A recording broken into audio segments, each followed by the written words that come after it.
Puji Tuhan, kembali kita baca firman Tuhan dari kitab Ester 8, ayat yang pertama sampai ke-17. Demikian firman Tuhan. Pada hari itu juga Raja Ahasiweros mengaruniakan harta milik Haman, seteru orang Yahudi, kepada Ester sang ratu, dan Mordekai masuk menghadap raja, karena Ester telah memberitahukan apa pertalian Mordekai dengan dia. Maka raja mencabut cincin meterai yang diambil daripada Haman, lalu diserahkannya kepada Mordekai, dan Mordekai diangkat oleh Ester menjadi kuasa atas harta milik Haman. Kemudian Ester berkata lagi kepada raja sambil sujud pada kakinya dan menangis memohon karunia-Nya, supaya dibatalkannya maksud jahat Haman, orang Agag itu, serta rancangan yang sudah dibuatnya terhadap orang Yahudi. Maka raja mengulurkan tongkat emas kepada Ester, lalu bangkitlah Ester dan berdiri di hadapan raja serta sembahnya. Jikalau baik pada pemandangan raja, dan jikalau hamba mendapat kasih raja, dan hal ini kiranya dipandang benar oleh raja, dan raja berkenan kepada hamba, maka hendaklah dikeluarkan surat titah untuk menarik kembali surat-surat yang berisi rancangan Haman bin Hamedata, orang Agag itu, yang ditulisnya untuk membinasakan orang Yahudi di dalam semua daerah kerajaan. Karena bagaimana hamba dapat melihat malapetaka yang menimpa bangsa hamba, dan bagaimana hamba dapat melihat kebinasaan sanak saudara hamba? Maka jawab Raja Ahasiweros kepada Ester sang ratu, serta kepada Mordekai orang Yahudi itu, harta milik Haman telah kukaruniakan kepada Ester, dan Haman sendiri telah disulakan pada tiang, karena ia sudah mengacungkan tangannya kepada orang Yahudi. Tuliskanlah atas nama raja apa yang kamu pandang baik tentang orang Yahudi, dan materaikanlah surat itu dengan cincin materai raja, karena surat yang dituliskan atas nama raja dan dimateraikan dengan cincin materai raja tidak dapat ditarik kembali. Pada waktu itu juga dipanggillah para panitera raja dalam bulan yang ketiga, yakni bulan Siwan, pada tanggal 23, dan sesuai dengan segala yang diperintahkan Mordekai, ditulislah surat kepada orang Yahudi dan kepada para wakil pemerintah, para bupati, dan para pembesar daerah, dan dari India sampai ke Ethiopia 127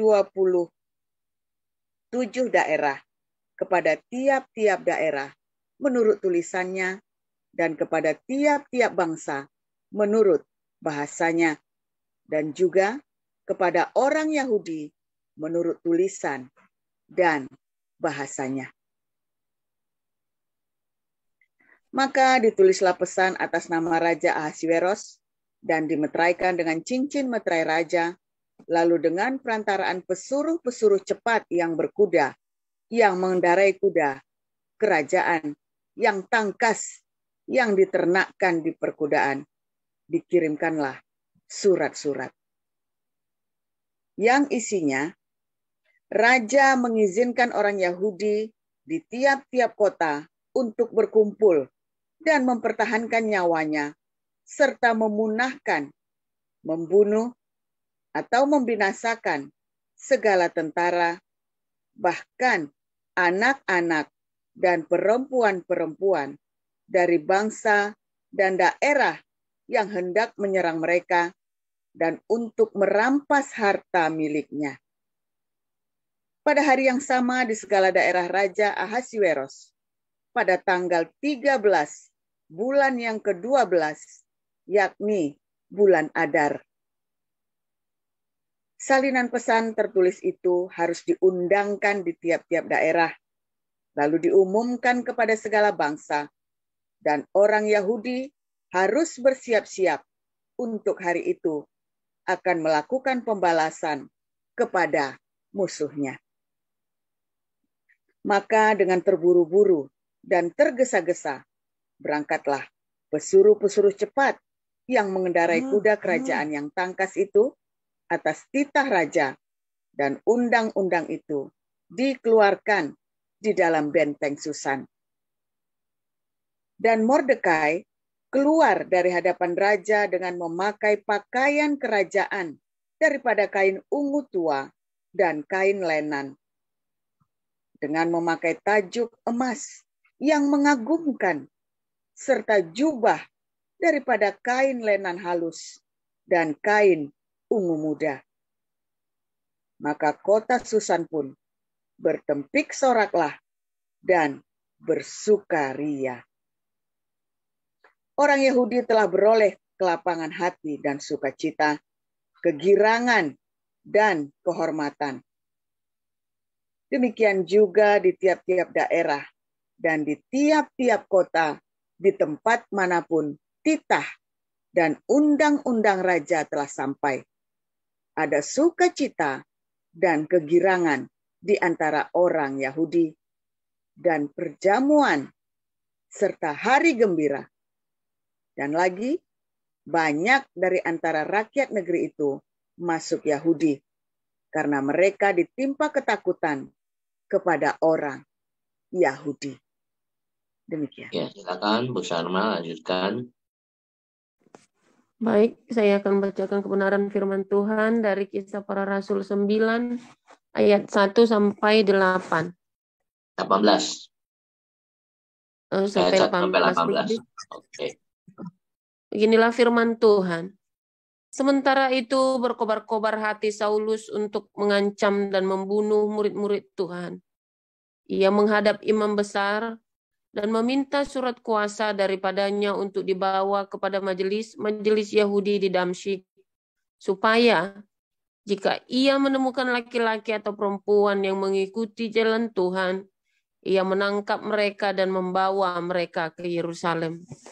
Dalam perjalanan ke Damsyik, ketika ia sudah dekat kota itu, tiba-tiba cahaya memancar dari langit mengelilingi dia.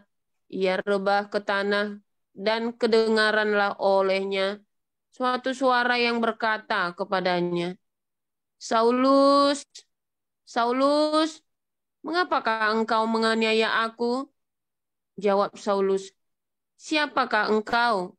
"Tuhan," katanya, "akulah Yesus yang kau aniaya itu. Tetapi bangunlah dan pergilah ke dalam kota. Di sana akan dikatakan kepadamu apa yang harus kau perbuat." Maka termangu-mangulah teman-temannya seperjalanan, karena mereka memang mendengar suara itu, tetapi tidak melihat seorang juga pun. Saulus bangun dan berdiri, lalu membuka matanya, tetapi ia tidak dapat melihat apa-apa. Mereka harus menuntun dia masuk ke Damsyik. 3 hari lamanya ia tidak dapat melihat, dan 3 hari lamanya ia tidak makan dan minum. Di Damsyik ada seorang murid Tuhan bernama Ananias. Firman Tuhan kepadanya dalam suatu penglihatan. "Ananias," jawabnya. "Ini aku, Tuhan." Firman Tuhan, "Mari, pergilah ke jalan yang bernama Jalan Lurus, dan carilah di rumah Yudas seorang dari Tarsus yang bernama Saulus. Ia sekarang berdoa, dan dalam suatu penglihatan ia melihat bahwa seorang yang bernama Ananias masuk ke dalam dan menumpangkan tangannya ke atasnya, supaya ia dapat melihat lagi." Jawab Ananias, "Tuhan, dari banyak orang telah kudengar tentang orang itu, betapa banyaknya kejahatan yang dilakukannya terhadap orang-orang kudus-Mu di Yerusalem. Dan ia datang kemari dengan kuasa penuh dari imam-imam kepala untuk menangkap semua orang yang memanggil nama-Mu, Tetapi firman Tuhan kepadanya, pergilah, sebab orang ini adalah alat pilihan bagiku untuk memberitakan namaku kepada bangsa-bangsa lain, serta raja-raja dan orang-orang Israel. Aku sendiri akan menunjukkan kepadanya betapa banyak penderitaan yang harus ia tanggung oleh karena namaku. Lalu pergilah Ananias ke situ dan masuk ke rumah itu. Ia menumpangkan tangannya ke atas Saulus, katanya, Saulus, saudaraku, Tuhan Yesus yang telah menampakkan diri kepadamu di jalan yang engkau lalui, telah menyuruh aku kepadamu, supaya engkau dapat melihat lagi dan penuh dengan Roh Kudus. Dan seketika itu juga, seolah-olah selaput gugur dari matanya, sehingga ia dapat melihat lagi. Ia bangun lalu dibaptis. Dan setelah ia makan, pulihlah kekuatannya. Demikian. Ya, silakan Bu Lilis. Dari ayat 19b sampai 31. 31 ya. Oke, baik. Saulus tinggal beberapa hari bersama-sama dengan murid-murid di Damsyik. Ketika itu juga ia memberitakan Yesus di rumah-rumah ibadat dan mengatakan bahwa Yesus adalah Anak Allah. Semua orang yang mendengar hal itu heran dan berkata, bukankah dia ini yang di Yerusalem mau membinasakan barang siapa yang memanggil nama Yesus ini? Dan bukankah ia datang ke sini dengan maksud untuk menangkap dan membawa mereka ke hadapan imam-imam kepala?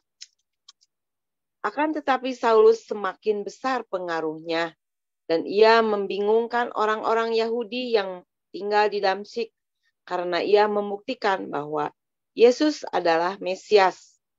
Beberapa hari kemudian orang Yahudi merundingkan suatu rencana untuk membunuh Saulus. Tetapi maksud jahat itu diketahui oleh Saulus. Siang malam orang-orang Yahudi mengawal semua pintu gerbang kota supaya dapat membunuh dia. Sungguh pun demikian pada suatu malam murid-muridnya mengambilnya dan menurunkannya dari atas tembok kota dalam sebuah keranjang. Setibanya di Yerusalem, Saulus mencoba menggabungkan diri kepada murid-murid, tetapi semuanya takut kepadanya, karena mereka tidak dapat percaya bahwa ia juga seorang murid. Tetapi Barnabas menerima dia dan membawa kepada rasul-rasul dan menceritakan kepada mereka bagaimana Saulus melihat Tuhan di tengah jalan dan bahwa Tuhan berbicara dengan dia, dan bagaimana keberaniannya mengajar di Damsyik dalam nama Yesus. Dan Saulus tetap bersama-sama dengan mereka di Yerusalem, dan dengan keberanian mengajar dalam nama Tuhan. Ia juga berbicara dan bersoal jawab dengan orang-orang Yahudi yang berbahasa Yunani, tetapi mereka itu berusaha membunuh dia.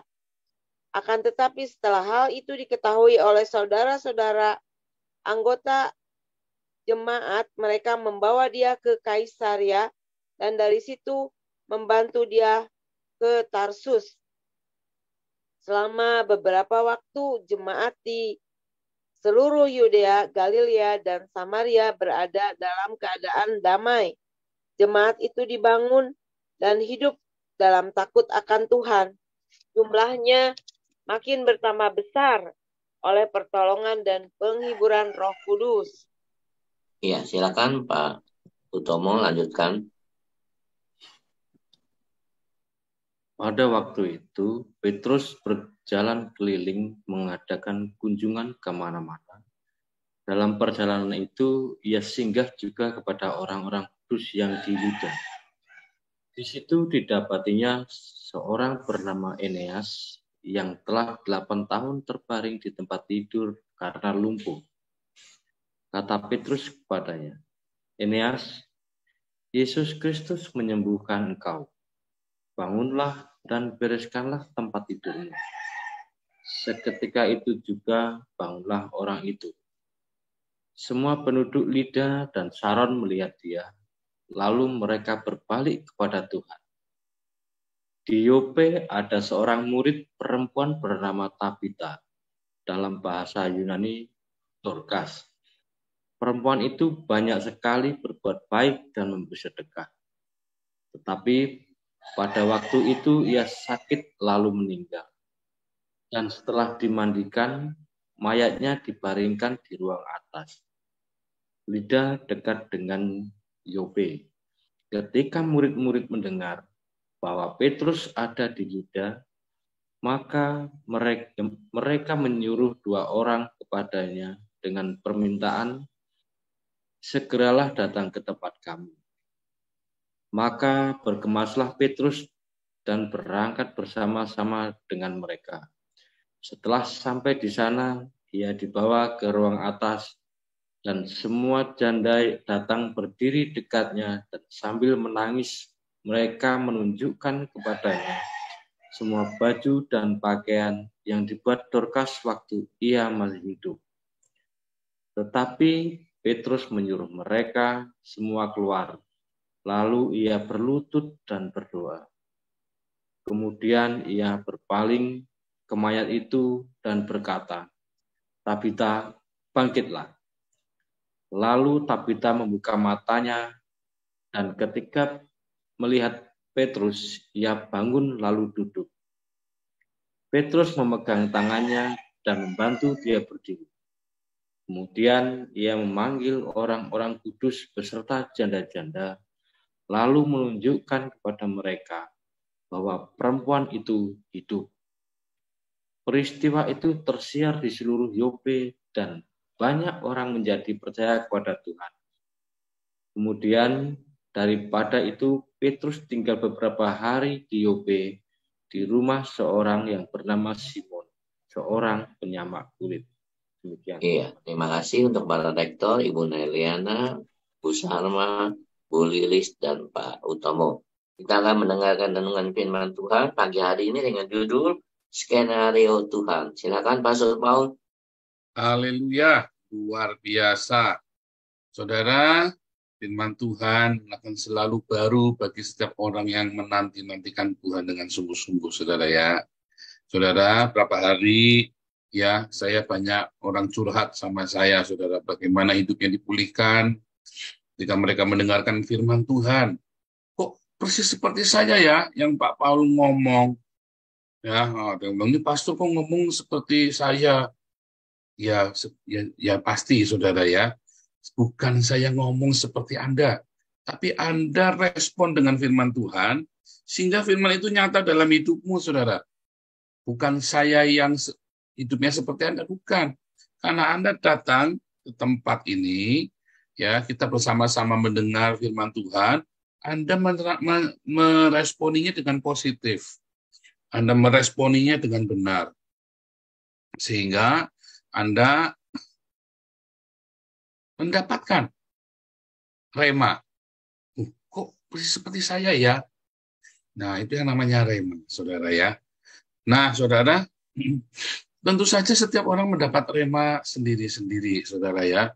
Dan itulah sebabnya firman Tuhan itu ya yang diberitakan sekarang adalah bagi Anda dan bagi saya, bukan bagi mereka, tapi bagi Anda dan bagi saya.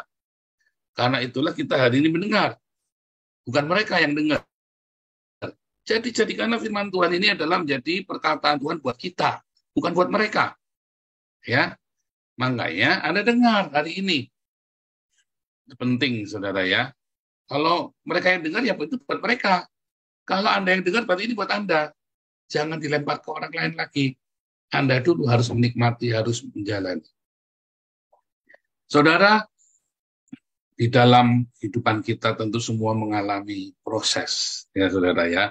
Ada prosedur, baik itu dari kecil, ya mengalami proses kronologis, ada lahir, bayi, ya kan, balita, kemudian ada masuk akil balik, lalu teenager ya, dan masa-masa dewasa. Itu namanya proses, saudara ya. Tetapi yang namanya proses juga penantian, sebuah proses. Anda sekolah, ya kan? Harus sekolah. Habis sekolah tiap pagi harus bangun. Setiap Senin sampai Jumat berangkat sekolah. Lalu kemudian pulang sekolah, Anda harus belajar lagi, masih harus garap PR lagi. Nanti kemudian 1 semester sekali ada ujian, kemudian nanti ada ujian akhir, lalu Anda naik tingkatannya lebih tinggi. Ya ada proses, saudara ya. Nah, proses ini kemudian ada orang yang menikmati prosesnya. Ada orang yang tidak sabar, ada orang yang takut dengan prosesnya. Semua selalu terjadi, saudara ya. Dan mau nggak mau kita harus melewati semua proses. Kalau Anda tidak mau melewatinya, Anda skip, maka akan bahaya sekali, saudara ya. Misalnya Anda nggak mau sekolah, maunya langsung saja jadi orang kaya. Bahaya, saudara. Ya, makanya di Indonesia, orang kaya itu nggak tahan lama, saudara ya. Generasi kedua habis. Mengapa di Eropa orang kaya itu tahan lama? Karena mereka sekolah. Mereka diajarin bagaimana mempertahankan. Setelah mereka jadi, mereka survive dan bagaimana mengembangkan. Kalau di Indonesia enggak, Papa dulu udah sekolah saja sudah jadi orang kaya kok. Yesus saja tidak sekolah, ya, para rasul saja tidak sekolah. Itu pemikirannya yang di Indonesia, saudara. Tapi kalau di Eropa, semua ada proses. Saya mau jadi tukang kebun saja, tukang kebun saja udah sekolah, saudara. Karena Anda harus tahu kemana buang limbahnya. Nggak bisa sembarangan Anda buang di pinggir jalan kayak di Indonesia. Itu kan Anda sekolah ya begitu, saudara. Ya nanti tulisannya ditulisi yang buang sampah di sini Yahudi. Repot, saudara ya. Padahal kalau Anda pergi ke Israel bersih nemen, saudara ya. Anda kalau pergi ke Israel bersih nemen, pergi ke Arab ya kotor sekali. Ya Anda pergi ke daerah-daerah Islam yang kotor sekali. Tapi ngomongnya yang buang sampah di sini hanya Yahudi. Repot, saudara. Sekolah. Di sini mau jadi tukang kebun sekolah. Gimana beli pupuknya di mana?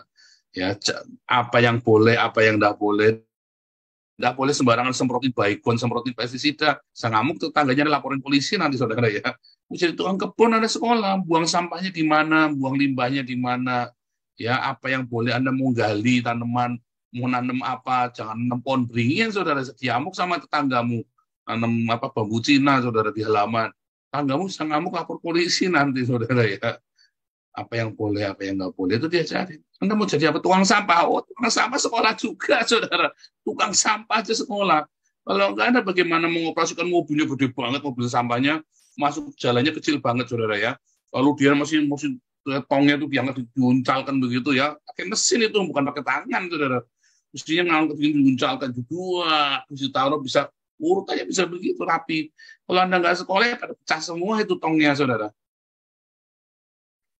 Mau jadi apa, saudara? Untuk sekolah, Anda sekolah, Anda nggak boleh, saudara, di sini. Dendanya banyak, mau jadi tukang masak sekolah. Anak bilang kemarin, kalau saya nggak bisa jadi guru, saya mau jadi tukang masak saja. Tetap sekolah. Harus sekolah lagi, saudara. Tetap sekolah. Kalau nanti buang kotorannya di mana? Nanti, ya kan, alat yang boleh dipakai apa, bahan pengawetnya, apa segala macam. Wah, serem, saudara. Yang boleh, nggak boleh, semua harus sekolah di sini. Ya, mau jadi pengusaha harus sekolah, jadi pengusaha harus sekolah. Kayak saya ini harus ikut training maskapai, saudara. Saya ikut ini ya, maskapai itu yang namanya ya. Karena harus tahu yang hal-hal yang umum, pajak bayarnya di mana, cara ngitung pajak bagaimana dan seterusnya. Pajak mobil, pajak ini, pajak itu. Semua harus sekolah di sini, saudara ya. Apa juga kudu sekolah. Anda nggak sekolah, mumet Anda, saudara, nanti. Nabrak sana, nabrak sini. Padahal ada sekolahnya, gratis lagi. Harus sekolah. Nah, itulah sebuah proses yang harus dilewati. Ya. Sekolah adalah sebuah proses. Nah, kalau Anda lihat kemarin ya, ada konflik Haman itu kan, yang mau membasmi orang Yahudi. Wah, takut, saudara ya. Anda bayangin ya, saya dikejar-kejar orang-orang Islam dulu. Apakah saya terus kabur-kaburan? Enggak, saudara. Takut enggak? Enggak takut. Tapi kalau Anda ya mungkin takut, saudara. Kenapa? Karena Anda kan enggak tahu. Ya, orang nanya dulu ya, si siapa itu ya. Pak, enggak takut sama sekali? Siapa ya dulu ya? Balkis ya, yang TV1 ya. Enggak takut sama sekali? Enggak tuh, biasa aja. Rasanya gimana, heboh? Enggak, biasa saja. Beneran biasa saja, saudara. Wah, semua orang pada nasihatin itu. Saya mah tenang-tenang saja, saudara. Orang pada panik gitu ya. Wah, saya mah tenang-tenang saja, saudara. Nggak ada apa-apa. Nah, saya pergi ke Den Haag ya, masuk di rumah makan apa itu namanya Vatke. Wah, orang pada minta foto semua. Ya tenang-tenang saja. Orang-orang pada nasihatin nanti kamu dibunuh lah ini. Oh, nggak apa-apa. Nah, mengapa, saudara? Nah, mengapa ada ketenangan seperti itu? Karena saya tahu ada skenario Tuhan. Dari mana tahunya skenario Tuhan? Dari pengalaman. Nah, saudara, seringkali ketika Anda masuk di dalam pencobaan, di dalam penderitaan, di dalam proses, Anda lari. Ya, saya dulu waktu kecil umur kelas 3 SD, saya ingat sekali itu kelas 3 SD ya, mau disuntik imunisasi, saya lari, saudara. Tapi setelah itu saya nyesel, itu suntik apa ya dulu ya? Aduh, sampai ya saya terlewat satu imunisasi, suntik apa ya? Coba, saudara. Banyak sekali. Nah, ini sekarang suntik corona, orang pada lari kan, pada nggak mau kan, alasannya inilah, itulah, segala macam. Saya mah suntik-suntik saja, saudara ya, sampai poster. Suntik poster, saudara. Sehingga saya kalau pergi ke luar negeri, kemana segala macam, nggak rese, nggak ribet, saudara. Waktu itu ya, pergi kemana, mau makan di restoran, mau masuk ke tempat tertutup, saya tenang-tenang saja. Ada satu proses yang memang harus dihadapi, harus dilewati. Anda masuk dalam proses takut. Berapa banyak kita takut sama proses? Takut, kenapa? Lulus nggak ya? Selesai apa nggak ya? Masih lulus. Ya, jangan takut. Kalau nggak lulus bagaimana? Ulang lagi, nggak apa-apa. Nah itu Pak, nah itu dia. Karena kamu maunya langsung lompat, ini langsung beres. Apalagi di Indonesia. Udahlah, nggak apa-apa lah, nyokok aja. Yang penting lulus. Ya kan, beli aja rapotnya. Semua beli. SIM aja beli kan? SIM aja beli. Anda nggak menikmati itu prosesnya. Kita di sini SIM harus dari les dulu, belajar beneran, ujian beneran. Habis 3.000 euro, saudara ya. 50 juta itu. Makanya orang sini hati-hati, nggak kayak orang Indonesia sudah serubuk. Gampang SIM-nya beli, saudara ya. Nanti kalau dicabut, ya beli lagi, cari ganti-ganti KTP. Ada orang punya SIM sampai 3 ya. Saya bingung punya KTP sampai 3, SIM-nya sampai 3. Nah, karena murah, belinya cuma 500.000. Di sini 30 juta, saudara. 50 juta. Nah, itulah ya, saudara ya. Semua itu ada dalam skenario. Anda mau berhasil sebagai apa? Sebagai dokter. Ada skenario-nya. Proses itu adalah sebuah skenario, saudara. Ya, skenario. Ada urutannya. Proses itu sebuah skenario. Ya, tergantung. Kalau prosesnya itu ada proses yang selalu insiden, accident, ya bongkar, saudara. Mengapa hidupmu selalu accident? Ya kan? Waduh, selalu kebetulan pakai kecelakaan terus, wah selalu ya salahmu sendiri. Ya, karena kamu tidak berjalan bersama Tuhan. Kalau Anda berjalan bersama Tuhan, maka proses itu adalah sebuah skenario positif. Skenario dari cerita his story yang indah. Tapi kalau hidupmu itu selalu accident, ya, kenapa bisa accident, saudara? Kenapa orang itu bisa accident? Karena dia keburu nafsu, kan? Dia tidak bisa mengontrol hawa nafsunya, kedagingannya. Maka hidupnya selalu accident. Orang-orang yang hidupnya tidak bisa terkontrol hidupnya, yang selalu ingin memuaskan keinginannya, hawa nafsunya, maka dia akan menemukan banyak sekali accident dalam hidupnya, saudara. Tapi orang-orang yang mengontrol hidupnya, ya, orang-orang yang menguasai hawa nafsunya, maka dia tidak akan banyak menemui accident. Ya, karena apa? Karena dia hidup dalam skenario. Simple sekali, saudara. Beneran ya, simple. Jangan bilang, oh itu surat tantangan. Oh ya, salah, saudara. Nggak ada surat tantangan kalau Anda. Surat tantangan itu kalau Anda hidupnya berdasarkan basic insting, naluri binatang, saudara. Ya sudah, jalan saja ngelinding begitu. Tapi kalau hidupmu ya, dengan mengendalikan hawa nafsumu, maka nggak ada yang namanya surat tangan-tangan jelek, itu nggak ada. Karena semua itu terjadi sebab akibat konsekuensi ya dari pilihan-pilihan kita hari ini, dari hawa nafsu yang Anda bisa kontrol apa enggak. Hamartia atau dosa itu kan karena Anda tidak bisa mengontrol hawa nafsu, saudara. Ya, kata hamartia atau dosa, dosa itu bukan Anda mencuri dosa, bukan, saudara ya. Tapi Anda meleset dari hidupmu, dari destiny hidupmu, itulah dosa. Itulah hamartia. Kenapa? Karena Anda terburu nafsu.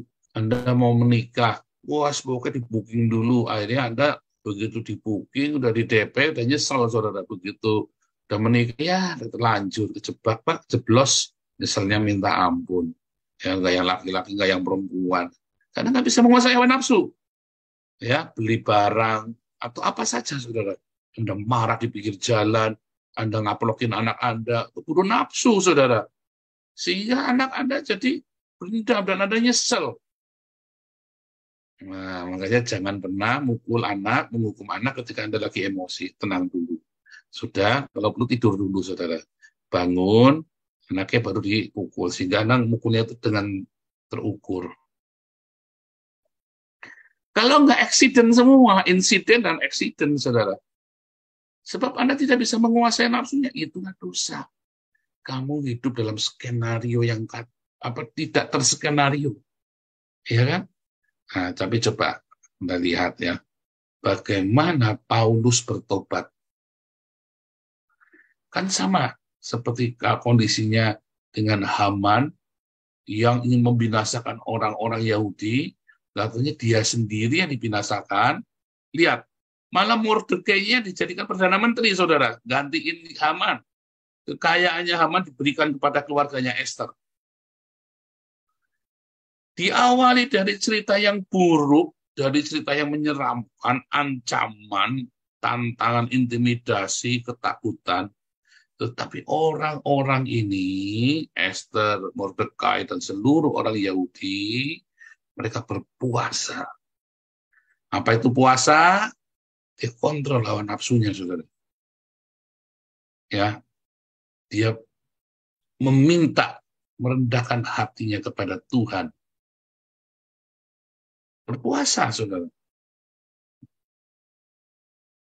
Dan karena ada skenario Tuhan bagi orang Yahudi ini, maka berakhir dengan happy ending.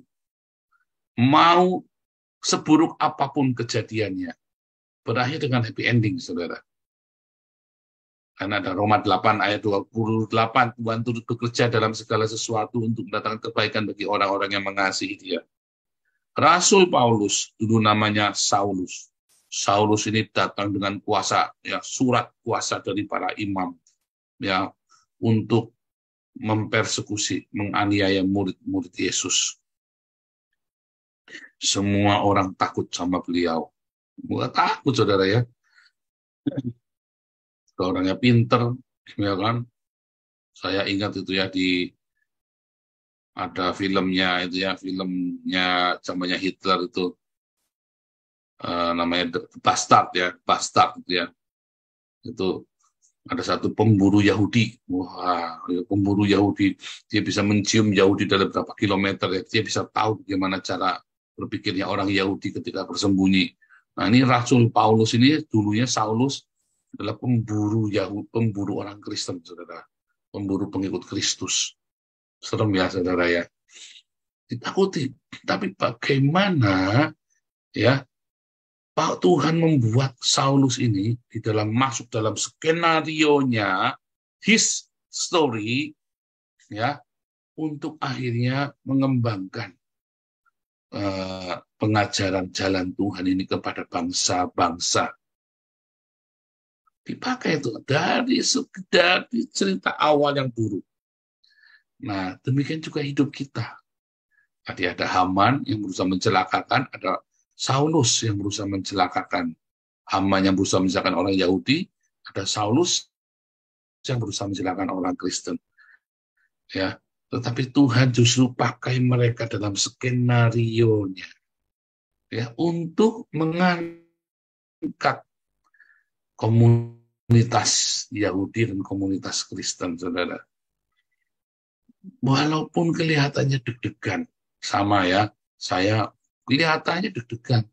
Tapi karena saya tahu saya ada dalam skenarionya, hidup saya selalu haus, ingin logos dari Tuhan, melakukannya dengan kasih. Maka jadi apa, saudara? Jadi rema, kan? Nah, makanya ketika kita melewati masa-masa, orang tidak bisa berpikir, kenapa kamu kabur, pengecut, lari?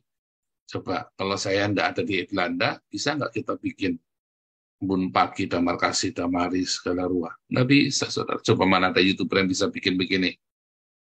Nggak ada. Sombong, bukan sombong. Saya lagi nunjukkan ke mata Anda. Ya, bagaimana skenario Tuhan, ya, rancangan Tuhan itu sangat unik. Tetapi kalau kita hidup melekat sama Tuhan, kita tahu, kita jalan dengan mantap di dalam rancangannya. Kenapa Anda takut dengan rancangannya? Sehingga Anda meminta jalanmu. Padahal berdoa jadilah kehendakmu, tapi enggak. Anda takut kalau jadi kehendak Tuhan, nanti istrimu tidak sempurna. Nah, suamimu tidak sempurna yang sesuai Anda inginkan, kan? Wah, saya berapa kali kalau konseling orang, kamu percaya kehendak Tuhan sempurna? Percaya. Kalau terjadi sampai apa gini, ya jangan toh Pak, maunya begini. Nah, itu dia. Coba Anda kalau berdoa jadilah kehendakmu, Anda yakin nggak bahwa skenario Tuhan itu baik? Enggak. Itu yang namanya Anda nggak percaya. Banyak orang mulutnya ngomong percaya, tapi begitu di-challenge, masuk dalam skenario Tuhan, nggak mau. Aku lebih baik pakai caraku sendiri. Padahal caramu apakah berhasil? Belum tentu. Tapi kalau suruh pakai cara Tuhan, mengasihi, mengampuni, memberkati hidup sederhana, ya Pak, repot Pak. Apa bisa bekerja Pak? Bisa. Siapa bilang tidak bisa? Nah, Anda kudu nyoba, makanya Anda nyoba saja nggak berani. Coba, saudara. Sekali. Saya nyobanya berapa kali sekali? Enggak. 4 tahun pertama saya coba. Nekat, saudara. Kayak Ana bilang, kalau Tuhan tidak kasih uang gimana? Mati. Kerja katanya Ana begitu, biar mati. Harus berani gitu, saudara. Kalau Tuhan tidak tolong bagaimana? Kayak Sadra Meshach Abednego, ya mati. Kalau nggak Tuhan tolong. Anda harus berani percaya. Terjun bebas. Tetapi tentu percaya dengan benar. Masuk dalam skenario-nya. Ya.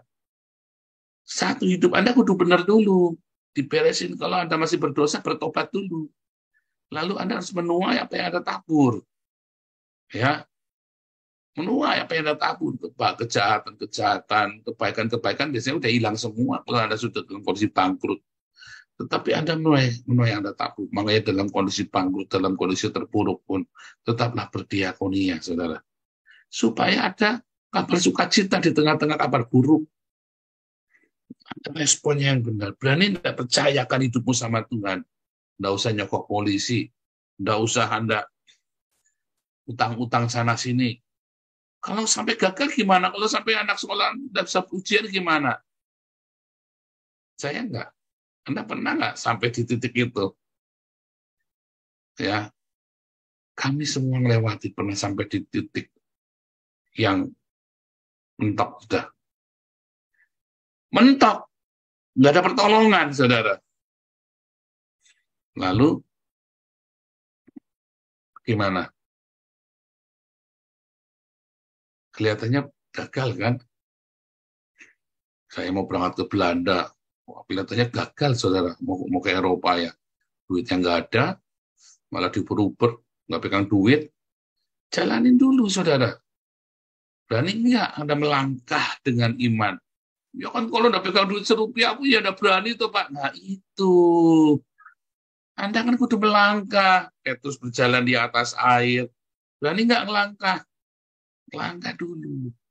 Begitu Anda melangkah, berjalan sekali, 2 kali, 10 kali, lama-lama Anda katam, saudara.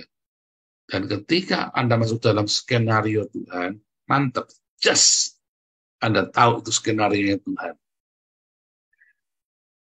Sekali saja Anda tidak pernah kok takut. Kenapa saya kan harus berhikmat, Pak? Hikmat gundulmu peang. Bukan, Anda cari-cari alasan untuk tidak percaya. Makanya orang yang ngomong percaya. Percaya itu harus berbuah. Percaya itu harus ditunjukkan dalam perbuatanmu. Tidak sembarangan.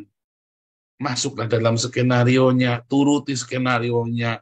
Ini ada sutradara sudah bikin skenario, Anda malah improve sendiri-sendiri. Akhirnya filmnya jadi aneh, saudara. Ya kan? Jadi termehek-mehek bagian 1, bagian 2, 3, 4, 5, 6, sampai 15 tahun nggak kelar-kelar filmnya, saudara. Skenario jadi ngalar-ngalar, skenario itu jadi ngalar-ngalar gara-gara Anda improvisasi sendiri. Nggak taat sama Tuhan, muter-muter di padang gurun, itu kan skenariomu sendiri kan, muter-muter di padang gurun kan. Siapa suruh? Coba Anda nurut sama skenario Tuhan. Semua kelihatannya serem, roller coaster, saudara. Wah, ngeri, saudara, kayak deg-degan. Kalau sudah 5-10 kali nggak deg-degan lagi. Begitu Anda ngeliat gitu, oke Tuhan, aku harus bagaimana? Gini, oke, Chat. Firman Tuhan bilang, berkati. Firman Tuhan bilang, ampuni. Firman Tuhan bilang, diam. Masuklah dalam skenario Tuhan. Ya, maka akan terjadi hari pembalikan keadaan bagi hidupmu, saudara.